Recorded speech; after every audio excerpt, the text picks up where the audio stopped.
They thought they could erase me with a signature. That one little line on a fake medical report, meant to prove I'd lost my mind, was supposed to be the end. They planned it all. Gaslight me, isolate me, and quietly take everything I built. My home, my legacy, my name. But I didn't survive 63 winters and bury the love of my life just to be written off like an expired coupon. This isn't a revenge story, it's a resurrection. So if you're watching this, sit tight. Because what you're about to hear is how a so-called crazy old lady outsmarted a professional manipulator, uncovered a string of elder abuse crimes across 3 states, and saved her only son from the woman who nearly destroyed him. I didn't scream, I didn't beg, I just watched and waited, and then I moved first. My name is Elaine Walker, and this is my story. The chandeliers glistened like frozen stars above the grand ballroom. White roses cascaded from every corner as if the entire space had been dipped in a dream. It was my son Nathan's wedding day, the happiest day of his life, or so everyone believed. I stood just beyond the curve of a marble pillar, clutching my champagne flute like it was an anchor. At 63, I had mastered the art of smiling through grief, through disappointment, through betrayal. But nothing prepared me for what I overheard that night. We just need 1 or 2 more incidents. Confusion. Maybe she forgets a name in public. Once we have it on paper, she's gone. Rachel's voice floated over the floral arrangements, light and crisp, like she was talking about a brunch menu. Her maid of honor giggled, then whispered, "Are you sure that's not too extreme?" Elaine's had minor episodes before. Nathan told me she forgot his birthday last year. Rachel replied with a smug sip of her drink. All we need is a little nudge. Then she's out, and the beach house is ours. The beach house. The one my late husband Robert had poured our savings into. The one with driftwood walls and windows that sang when the wind rolled off the ocean. The place where Nathan learned to swim, where we'd scattered Robert's ashes just 6 years ago. I felt my lungs tighten, but my face didn't flinch. Not yet. I turned, stepping back into the crowd, weaving between sequined gowns and rented tuxedos with the grace of a ghost. Rachel caught my eye across the room and waved, too enthusiastically, too polished. I returned the gesture, lips curling into what the world would read as pride, warmth, love. But inside, a storm had begun to form. I made my way to the bar, asked for a neat whiskey, something sharp, unforgiving, and leaned into the burn as it traced fire down my throat. Years ago, when Nathan had fallen into a depression after Robert's sudden heart attack, it was me who sat beside him every night, coaxing him to eat, holding his hand during therapy, reading him passages from his father's journals. I'd fought like hell to keep that boy breathing. Hopeful. Then Rachel appeared, seemingly out of nowhere, beautiful, poised, endlessly attentive. She was the kind of woman who complimented your teacups while subtly rearranging them when she thought you weren't looking. From day one, she knew how to make people feel seen, even when she was already planning their obsolescence. "I'm so lucky to be joining this family," Rachel had told me during their 3rd dinner together, her eyes bright with sincerity. "You and Nathan have such a strong bond. I just hope I can fit in." I had smiled and nodded, masking the flicker of unease in my gut. It wasn't what Rachel said, it was how she said it. There was a studied perfection to every move, every word, like someone auditioning for a role she'd already memorized. Over the months, Rachel embedded herself like ivy, slow, suffocating, and deceptively pretty. She started managing Nathan's calendar, planning family dinners that didn't include me, suggesting that maybe his Sunday check-ins were a bit much for a grown man. And I, ever the peacemaker, let it slide. I thought, if Nathan is happy, I'll adjust. I thought, this too shall pass.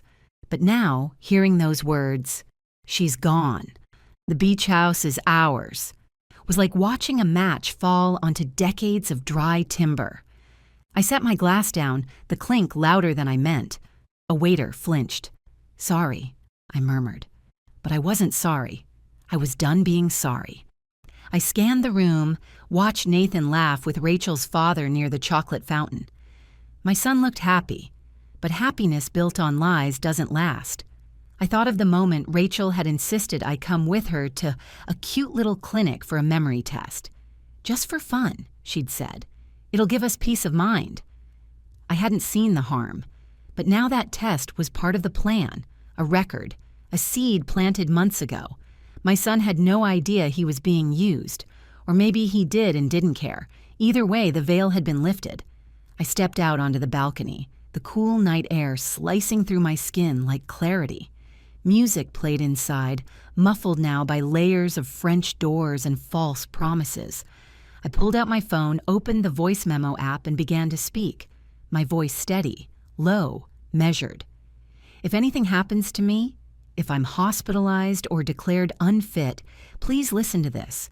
My name is Elaine Walker. I'm of sound mind, and tonight, at my son's wedding, I overheard my new daughter-in-law, Rachel Myers, outlining a plan to have me committed to gain access to my property. She cited a past memory test as evidence and intends to push further incidents to establish incompetence. I paused, then added, "This is not paranoia. This is preparation." I hit save and smiled. The game had begun. Now, before we continue, if you're enjoying this story, please hit that subscribe button and tell me in the comments where you're watching from and what time it is there. I see every single comment and they mean the world to me. Thank you so much for your support. Now back to the story. I re-entered the ballroom with the elegance of a seasoned performer. Every smile was measured, every nod carefully delivered like a toast. I walked table to table, hugging distant relatives, complimenting dresses, accepting congratulations with hands that didn't tremble. Inside, though, my mind was a battlefield, sharp, focused, and suddenly awake in ways it hadn't been for years. I spotted Nathan near the dance floor, his head thrown back in laughter at something Rachel whispered into his ear. For a fleeting moment, I saw the boy he used to be, the one who built pillow forts and carried a stuffed elephant everywhere until the age of 10. Then he turned, met my eyes, and looked away. I smiled harder. I was halfway through congratulating Rachel's aunt when a voice from behind me whispered, "Elaine Walker? I thought that was you." Turning, I saw a woman with graying curls, a flash of recognition in her hazel eyes.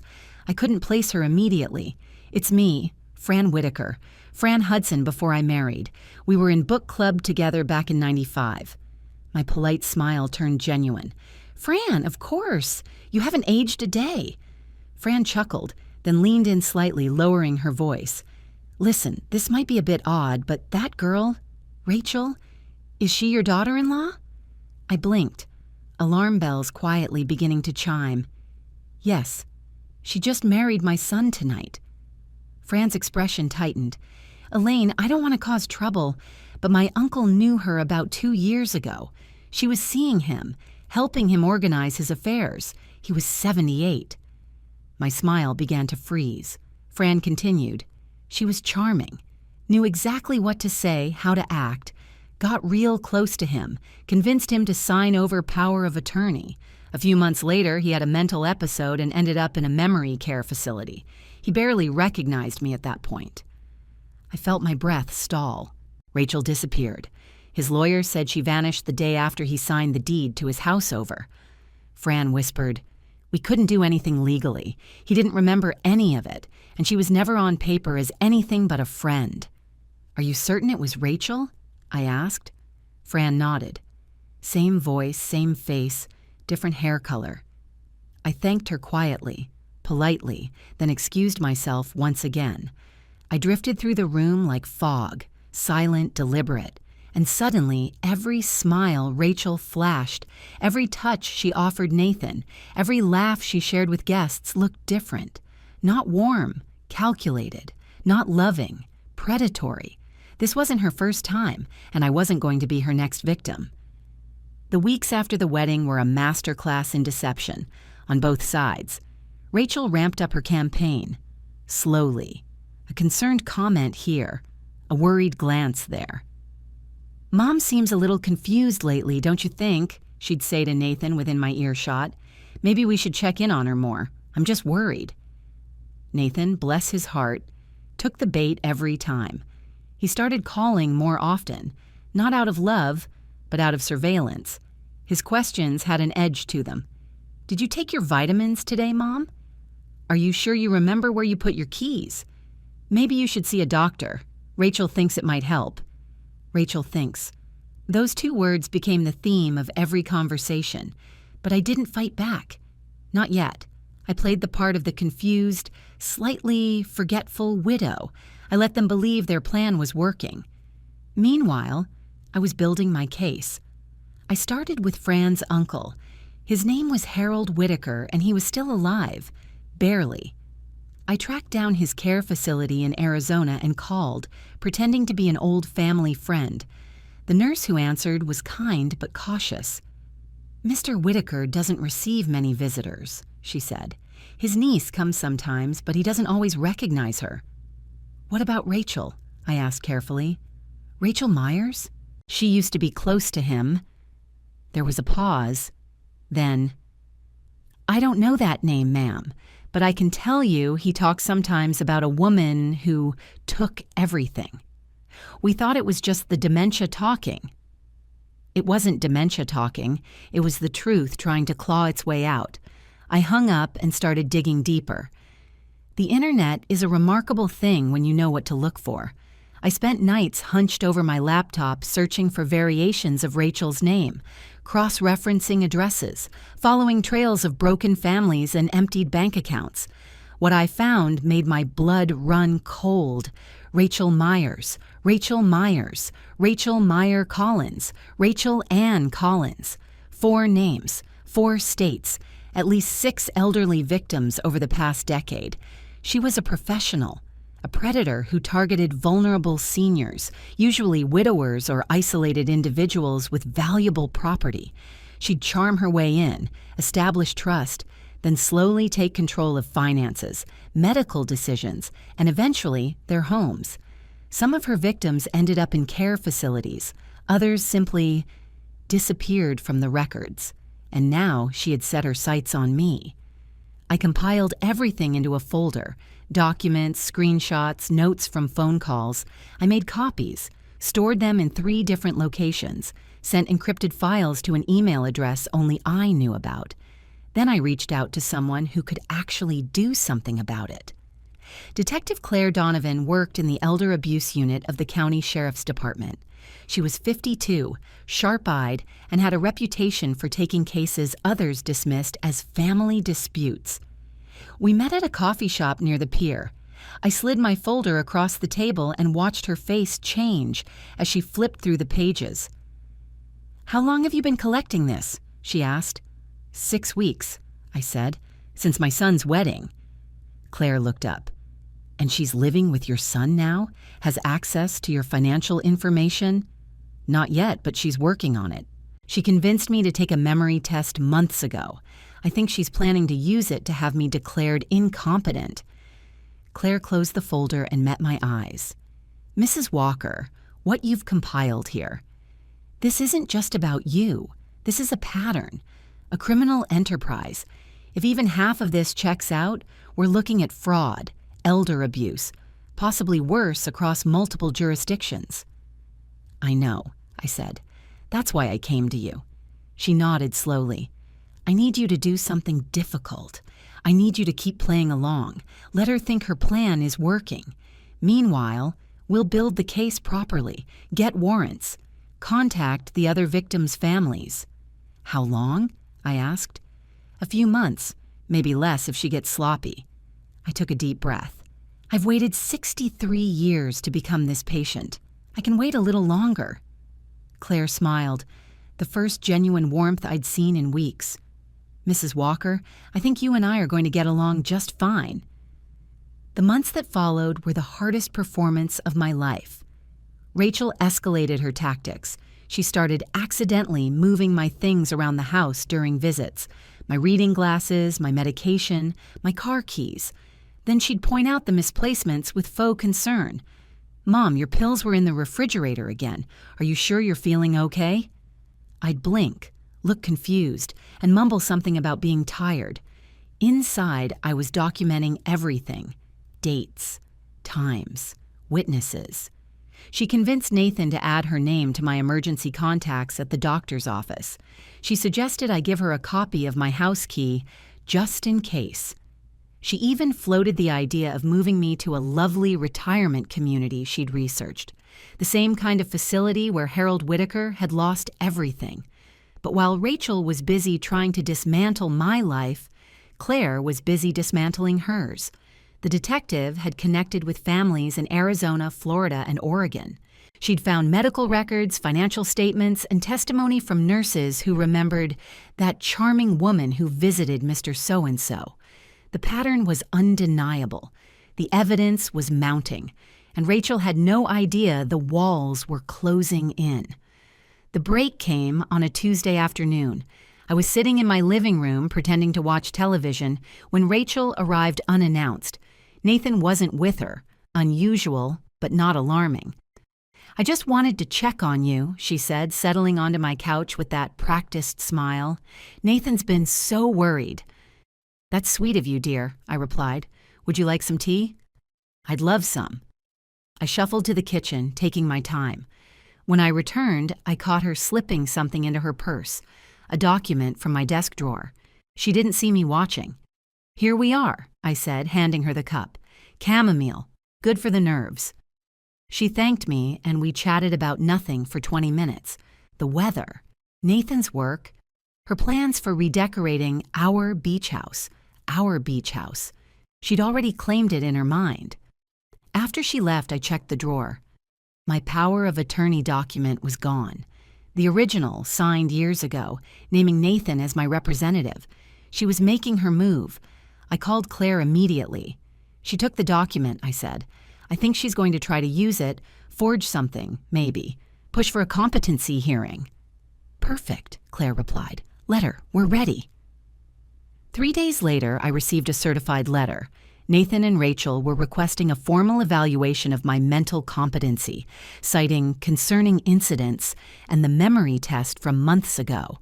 The hearing was scheduled for the following week, but what they didn't know was that Claire had already obtained warrants. Federal agents had been reviewing Rachel's financial history, and 3 of her former victims' families had agreed to testify. The trap was set. The day of the competency hearing, I dressed carefully. Navy blue suit, pearl earrings Robert had given me on our 25th anniversary, hair styled, makeup subtle but deliberate. I wanted to look like exactly what I was, a woman of sound mind and unshakable resolve. Nathan and Rachel arrived together. He looked uncomfortable, guilty even. She looked confident, triumphant. She had no idea what was coming. The hearing began normally enough. Rachel's lawyer presented the memory test, the incidents, the concerned observations of a loving daughter-in-law. Then it was my turn. My lawyer stood and addressed the judge. "Your Honor, before we proceed with Mrs. Walker's evaluation, we'd like to present evidence that the petitioner, Rachel Myers Walker, has engaged in a pattern of elder abuse and fraud spanning multiple states and at least 6 victims over the past decade." Rachel's face went white. "Objection!" her lawyer shouted. "This is completely irrelevant to—" "It's entirely relevant," my lawyer interrupted. "The petitioner's credibility is central to this hearing. If she has a history of manipulating elderly individuals for financial gain, her testimony cannot be trusted." The judge considered for a moment, then nodded. "I'll allow it. Proceed." What followed was a systematic destruction of everything Rachel had built: documents, testimonies, bank records showing transfers from elderly victims' accounts, medical records from facilities where her targets had been committed, statements from families who had lost parents, grandparents, life savings. Claire testified about the investigation.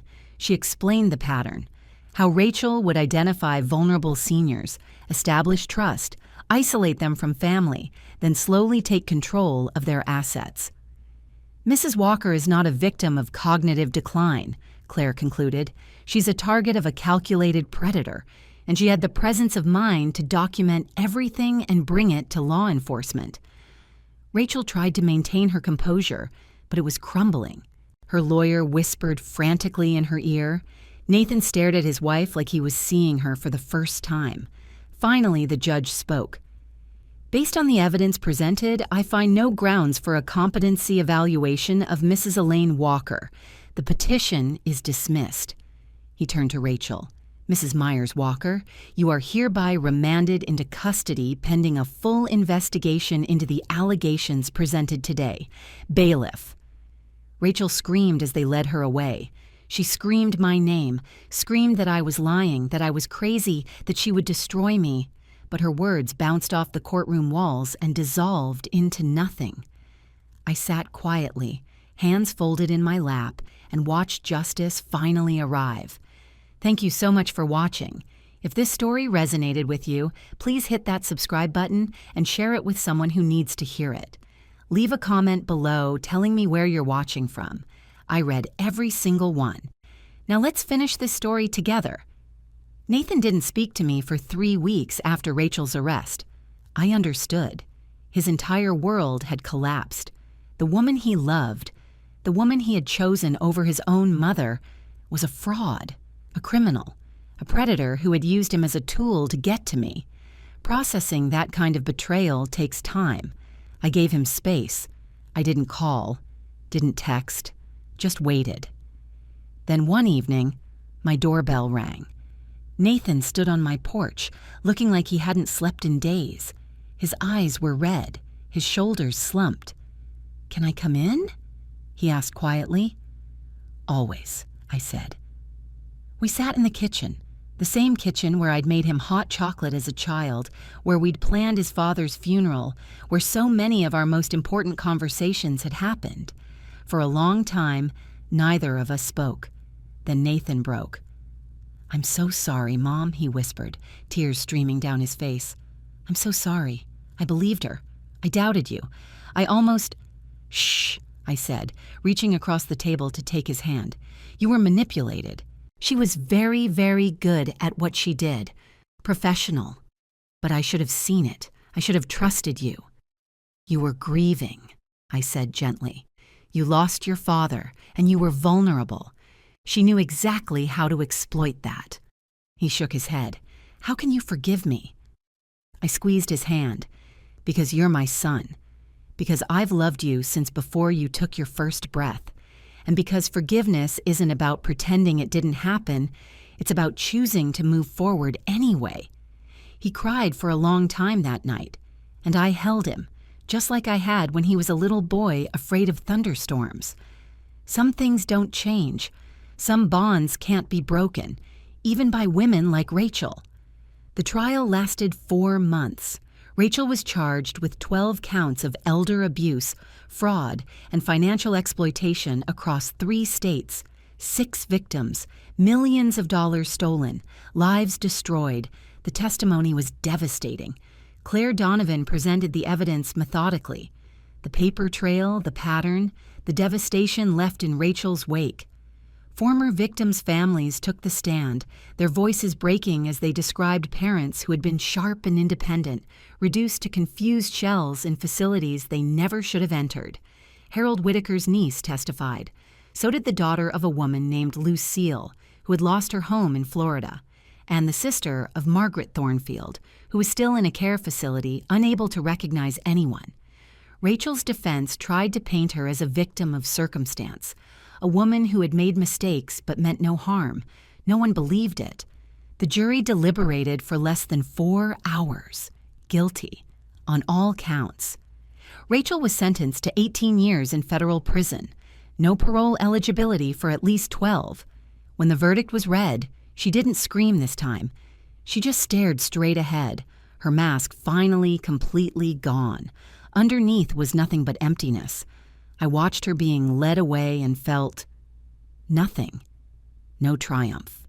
No satisfaction. Just relief. It was over. The months after the trial were quiet, healing. I sat on my deck most evenings, watching the Pacific swallow the sun, feeling the weight of everything slowly lift. The beach house was still mine. Robert's memory was still safe. And for the first time in over a year, I could breathe without looking over my shoulder. Nathan called once a week, sometimes twice. He had started seeing a therapist, a quiet man who didn't judge, who helped him unravel the threads Rachel had tied around his neck. He'd moved into a one-bedroom apartment near his new job in data logistics. The work was steady, the pay decent, and for the first time in years, he didn't flinch at the sight of overdue bills. I didn't ask for apologies anymore. I didn't need to. We met for dinner once a month, usually at a seaside cafe halfway between our homes. The first few meals were awkward, filled with too many pauses and too few laughs. But slowly, as the months passed, the rhythm returned. Not the same rhythm, a new one. Better. He asked about my book club. I asked about his progress in therapy. We both avoided the word Rachel, though sometimes her shadow lingered between bites of grilled fish and sips of white wine. One evening, after our 5th dinner, Nathan reached across the table. "I don't think I ever said thank you," he said. I smiled. "You don't have to." "I want to." I squeezed his hand. "Then I'll accept it." And that was enough. Weeks later, Claire called. I was on the balcony sipping tea, watching the waves roll in when the phone buzzed. "Wanted to give you an update," Claire said. I straightened in my chair. "I'm listening." "Marion, my sister. She's getting better. Slowly. She remembers more now. The therapy is working, and the facility agreed to release her early. We're moving her to a private home next month." I exhaled, smiling. "That's wonderful, Claire." "There's more," Claire continued. "Lucille, remember her?" "Of course. She's been granted restitution. The court forced a freeze on Rachel's assets. Some of it came from shell accounts, traceable now. Lucille's getting part of her house value back. Not everything, but enough to matter." I nodded. "I'm glad." Claire hesitated. "One other survivor, Margaret Thornfield's sister. She's still in the facility. We tried reaching her last week. She doesn't recognize anyone. The damage, mental and emotional, it's deep." I closed my eyes. "Some people walk out with scars," I said. "Others never walk out at all." Claire was quiet for a moment. Then she said, "You helped stop it." "No," I replied softly. "I helped survive it." We ended the call, not with goodbyes, but with a shared understanding. Some victories don't need trumpets. Some are whispered on the wind. The message arrived just after midnight. My phone buzzed softly on my nightstand, dragging me from the edge of sleep. I rubbed my eyes, expecting a spam alert or perhaps a calendar reminder I'd forgotten to cancel. But what I saw made me sit up straight. "Hi. I'm sorry to reach out like this. My name is Laya Chen. I got your number from Detective Claire Donovan. I think my stepmother is doing something to my dad. Something like what happened to you. Could we talk?" I stared at the screen, heart suddenly too aware of its own rhythm. It had been months since Rachel was sentenced, since the last whispers of deception had faded from my life. I had walked away from that storm with scars, yes, but I'd found peace in their patterns. And yet, here was another storm, knocking gently at my door. I tapped out a reply. "Of course, Laya. I'm here. When would you like to talk?" We arranged a call the next morning. Laya sounded young, early 20s at most. Her voice trembled with urgency, but her words were careful, practiced. "My dad remarried 2 years ago," she began, "after Mom died. At first, Vanessa was wonderful, thoughtful, nurturing. She helped Dad get organized, pushed him to eat better, exercise. Even got him a new wardrobe," I murmured. "Sounds familiar." Laya caught the hint. "That's what scares me." She described the pattern, the isolation, the financial changes, the sudden memory problems that seemed to appear out of nowhere. Her father had been sharp, independent. Now he was talking about selling his house and moving into a retreat community that Vanessa had found. "I looked it up," Laya said. "It's more like a holding facility." My stomach twisted. "What do you want to do?" I asked. "I want to stop her, but I don't know how." I stood by the window. The dawn light cast long shadows across the floor. The waves in the distance were calm, but my hands trembled like they used to, back when I was hiding behind marble pillars at a wedding reception. "I know how," I said. Over the next few weeks, I became something I hadn't been in years: vigilant. I coached Laia on what to watch for: patterns, phrases, isolating behavior, unexplained financial moves, emotional manipulation disguised as caregiving. Laia was sharp. She recorded conversations subtly, gathered financial documents from the recycling bin, convinced a bank teller to reprint a transaction history. Vanessa had moved more than $40,000 from joint accounts into a trust that didn't exist. I passed the information to Claire, who had since become my unofficial partner in quiet justice. They opened a case, gathered statements, and moved faster than Vanessa ever imagined possible. It didn't reach trial. Vanessa backed off once confronted with the evidence. Laia's father was evaluated independently. No signs of dementia, just over-medicated on supplements and calming herbs. Vanessa had been sneaking into his tea. I didn't meet Laia in person. I didn't need to. But one morning, I received a package. Inside was a bouquet of wildflowers, a handwritten note, and a small seashell painted with the words, "You saved my family. Thank you. Laia." I placed the shell on my windowsill. That evening, I poured myself a glass of Pinot Noir and walked onto the deck. The sun was lowering itself gently into the Pacific, casting gold and crimson across the waves. I sat in my chair, blanket across my lap, wine glass in hand. There was no Rachel in my mind now, no echoes of betrayal, no bitterness in my chest, just quiet and strength. Nathan would be visiting next week. We'd started hiking together, slowly rebuilding not just trust, but shared experiences. He was dating again, a nice girl this time. No red flags, just long walks, shared playlists, and healing. I had finally stopped waiting for the next ambush. Instead, I had started preparing others to defend themselves. I didn't see myself as a hero, but maybe, just maybe, I had become a warning light, the one that flickers quietly in the corner of someone's eye, reminding them that love must never come at the cost of dignity. As the last light dipped beneath the ocean, I raised my glass in a silent toast to second chances, to women who refused to disappear, to those who had been hurt but not broken, to the truth. And then I whispered the words I'd once written in a journal but never shared aloud. Love is not surrender, forgiveness is not forgetting, and clarity is the greatest gift of all. Thank you so much for watching. More of my most gripping stories are already on your screen. Click one now and don't miss the best part. You'll love it. See you in the next one.